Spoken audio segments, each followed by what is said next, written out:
Thank you. Well, good morning, everyone.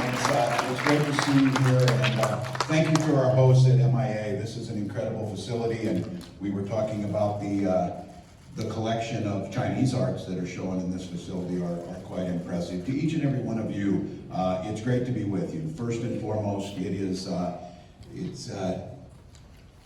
Asian and Pacific Islander Month in Minnesota, which I always have a little mixed feelings about because you have always been here, you always will be here every month, and the contributions that this community makes to Minnesota is countless. Of course in the arts, of course in the business world, of course in research, in all of our communities. And so you oftentimes hear me talk about One Minnesota, understanding that this community is a part of that fabric that is inseparable. When we talk about what it means to be Minnesotan, the community that's represented here is a big part of that, and I know that we have to continue to make that the case.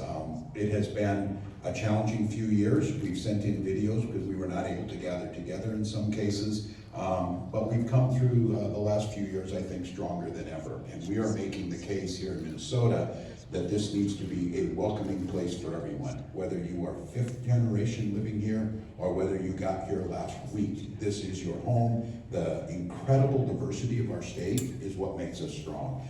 Some of you may not know, and some of you do. When I was a young man back in the 1980s, I had the privilege to live in Fosan in Guangdong for a couple of years, and it was, I had great,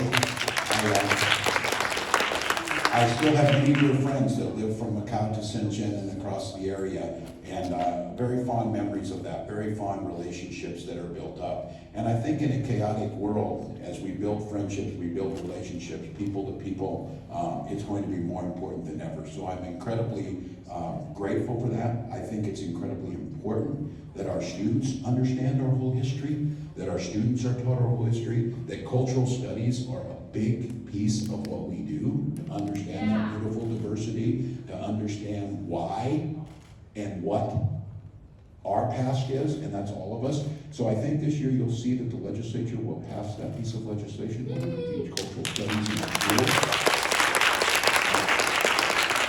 I admit that I am biased. I am a cultural studies teacher and a geographer, so I am biased on that. But I think we can trust our students to be critical thinkers and take that information in. And I think when we teach them that, we see that tolerance levels increase. And I acknowledge and want to make very clear, we know that the unacceptable level of hate crimes that have been geared towards the Asian Pacific Islander community is absolutely unacceptable across this country, and it has happened in Minnesota. And so I think you'll see legislation strengthening our hate crime laws to make sure that hate has no place here and that we will not allow the discrimination that does happen. So I think you'll see them take a move, a very proactive move, because we know our future is dependent. Our future is dependent on being a multiracial state that is welcoming to folk coming here. And then I think you're going to see the expectations all of you have.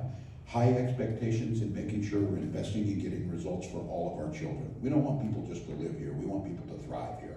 We want people to bring this and talk about why Minnesota is the best. We want innovation and research. We want small business owners to come in. We want all of those things, and we want to acknowledge that there are systemic barriers in place. We want to get beyond the model minority message that's out there and understand that this is not a homogenous community, but it brings so much to Minnesota that we need to make sure we're disaggregating data to put resources into the right place. We're doing the things necessary to make a difference. And each of you in here have done that. I think spending time here today, listening and talking about the issues that are there, celebrating what this means to be Minnesotan and what it means to be Asian Pacific Islander in Minnesota makes our state better. So I'm grateful to be with you. I'm very hopeful.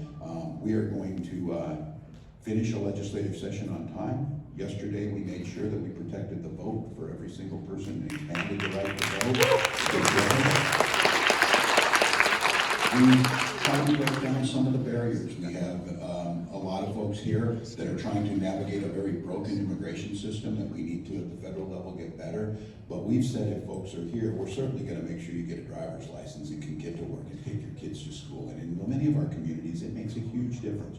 And I just think Minnesota setting itself apart, and the work has been done by people in here, because there are many of you in here have lived in Minnesota longer than my family.